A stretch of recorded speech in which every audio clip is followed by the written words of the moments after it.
Mga kababayan, si Kamanong po, inyong lingkod. Nagbabalik na naman po muli para po magkomento po sa inyo dito po sa Tambayan Makabayan. Magandang umaga po muna sa inyo, tanghali, hapon, gabi at madaling araw po sa atin lahat.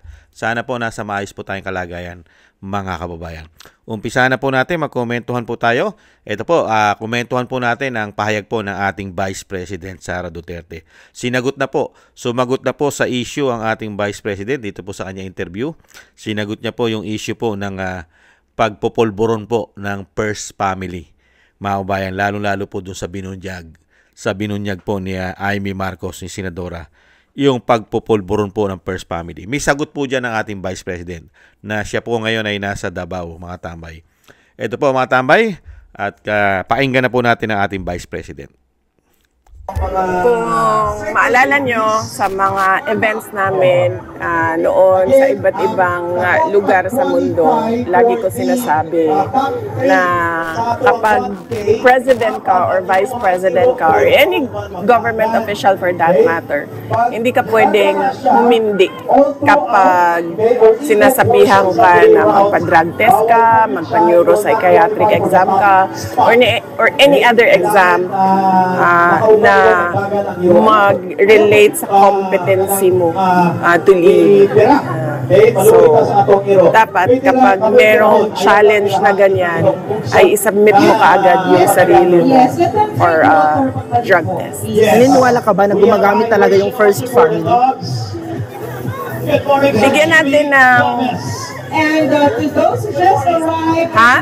lahat ng mga nakasama nila sa mga parties nila nagsasabi na gumagamit sila ng droga. Just in case mapatalit si BBM VP sa pwesto, are you ready to take over the Malacanang? Yan ang hindi ko muna sasagutin kasi magkakagulo tayo niyan. Sige. May warrant of arrest si Zaldico and 17 others. Pinapakasuhan na sila. So anong comment mo doon? Sa flood control project.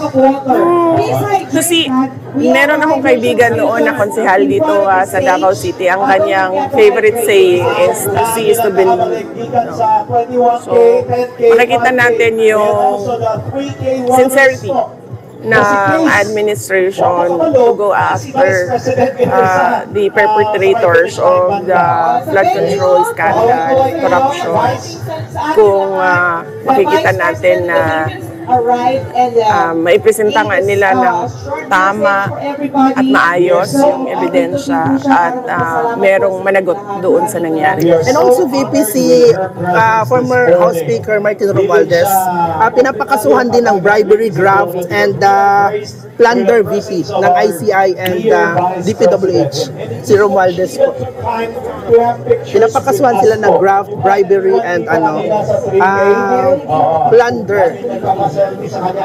Yes. Same, no? Same.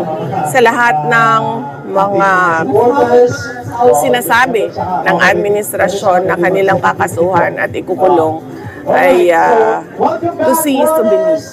So, makikita natin ang sinseridad nila kung totoo nga merong managot dyan. Dadalo ka ba sa OVP budget? Yes, oo. Meron kaming Senate hearing sa Office of the Vice President Budget sa November 27, Thursday. Yes, dadalo ako. Kailan yung VP? Thursday, November 27. Kumusta si Kuan? Kumusta si FPRD? Last communication niyo po. Hindi ko na maalala yung last namin natawag. Pero tinawagan siya ng lawyer kagabi. Lalo na nung lumabas yung balita na nakita siya unconscious sa kanyang kwarto. At sabi ng lawyer, okay naman siya. Yan po mga tambay, ang pahayag po. To see is to believe. Ayan po ang mga sagot po natin ng Vice President. Diyan po sa mga issue po ng korupsyon ng flood control po nila. Hindi po ba? At syempre po, sinagot po ng Vice President yung sinasabi po yung First Family ay gumagamit ng pulburon.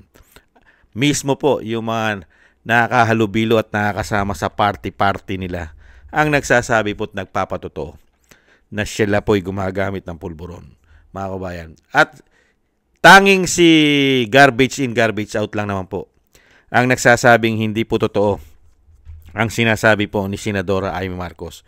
Pakinggan po natin muli si si garbage in, garbage out na tinatawag ng Vice President na talagang hindi raw po gumagamit ng pulburon at hindi ka panipaniwala si Senadora Amy Marcos. Pakinggan po natin ulit. Ibalik tanaw po natin ulit. Hindi po maingay ito. 21 years ang presidente ng Hindi mabigat ang aligasyon ni Senator Amy. Walang basihan. Kwentong walang kwento. Kwentong kutsero. So bakit magkakaroon ng pag-aalala?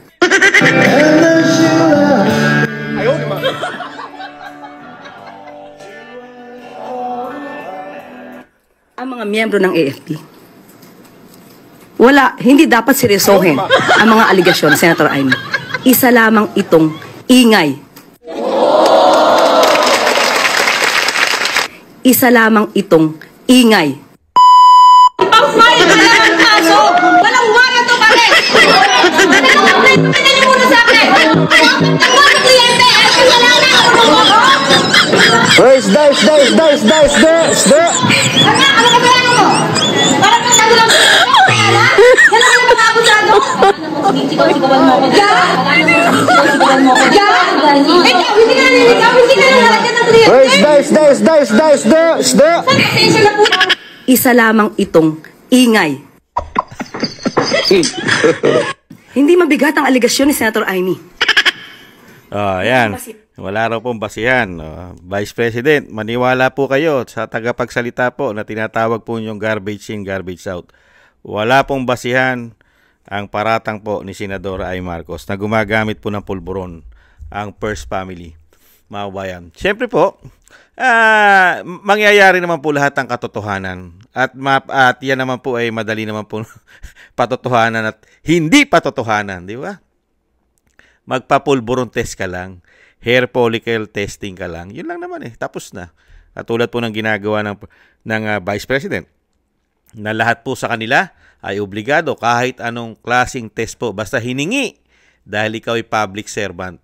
Pagka ikaw ay public servant, lahat dapat ng demand at hiling na nagpapasweldo sa iyo dahil ikaw ay trabahante ng taong bayan ay dapat ipakita mo, gawin mo. Hindi po mabigat at hindi po nakakamatay ang magpates. Hindi po nakakabawas ito ng pagkalalaki. Hindi po ba? At ito po ay nakakataas pa ng dignidad.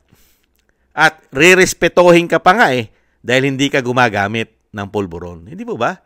Lahat po kasi ng pabor ay makukuha mo. At lahat ng bumabati ko sa iyo, pwede mo na sila ngayon, pwede mo na nga demanda Di ba? Dahil naninirang puri sa iyo. Hindi po ba? Pwede mo nang pagdidemanda yan ng libelous. Lalong-lalo po, libel! Si Senadora Amy Marcos. Hindi po ba? Ang iyong kapatid na si Ateng.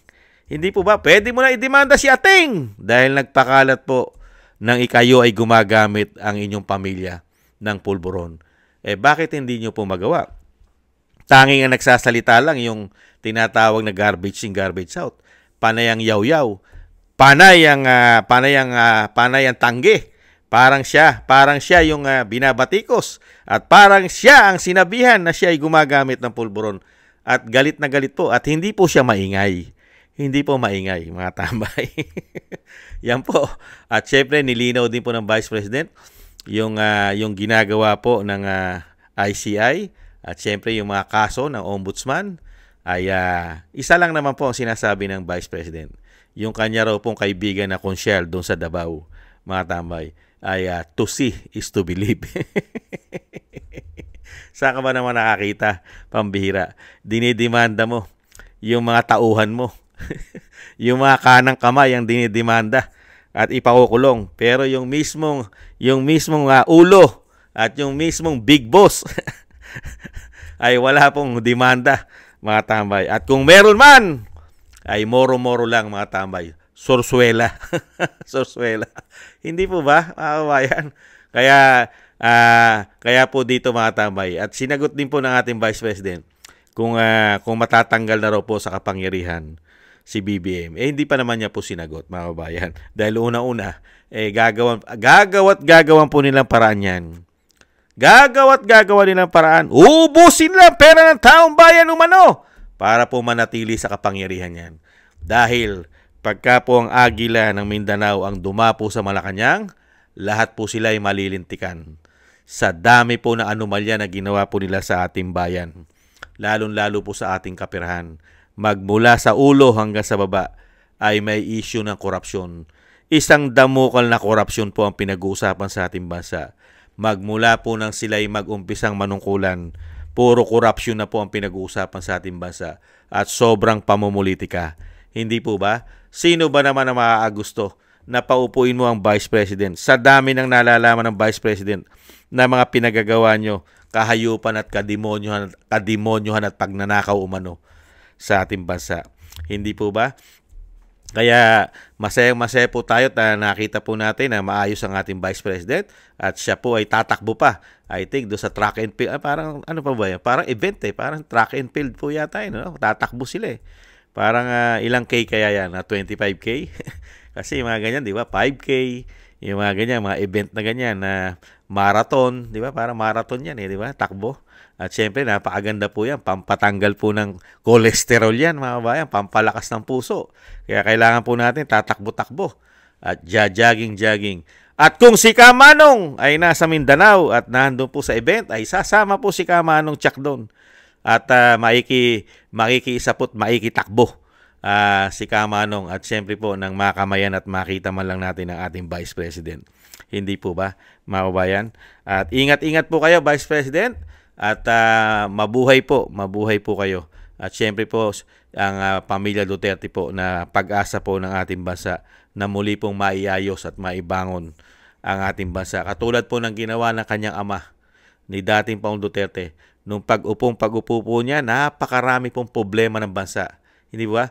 Nahandyan ang korupsyon, lalo-lalo ang pulburon na kinasasangkutan po ngayon ni Bonget, mga tambay at ng kanyang pamilya. At nahandyan pa mga kaliwa, mga terorista.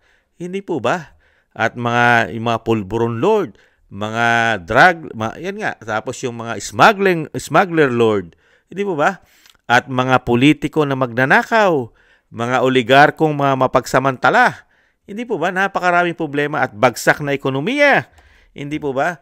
Pero sa kabila nun, nabigyan po tayo ng maayos na paglilingkod at siyempre kapayapaan at safety ng 6 na taon, lalong-lalo po sa bisyo na pulburon.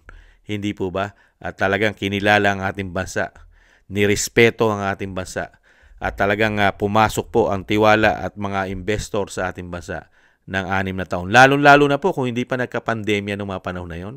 Nagkaroon lang po ng pandemya. Tuloy-tuloy na po sana yung pagganda na ekonomiya, hindi po ba? Pero sa kabila nun, kahit may pandemya po na mahigit 2 taon, ay hindi po sumadsad, bumagsak ng ganito ang ating bansa. Hindi po ba? Hindi nagkaganito. Dahil nakontrol po ni dating Pangulong Duterte ang korupsyon. Talamak na korupsyon. At nakontrol niya po ang pulburon. Hindi po ba? At syempre nakontrol niya ang mga oligarkiya. Hindi po ba? Nagbabayad na sila ng buwis. Hindi po ba? Maraming salamat po mga tambay at thank you po sa ating Vice President. At ingat-ingat po kayo. At thank you rin po sa nagusto po ng ating Tambayan Makabayan sa YouTube at TikTok at sa mga subscribers po natin at sa mga nagbibigay po ng tulong at sa mga nagko-comment, like, share, and subscribe. Maraming salamat po sa inyo. Ingat-ingat po kayo. Maingatan po tayong lahat mga kababayan. At paalam po muna mga tambay. Update po tayo. Bye-bye.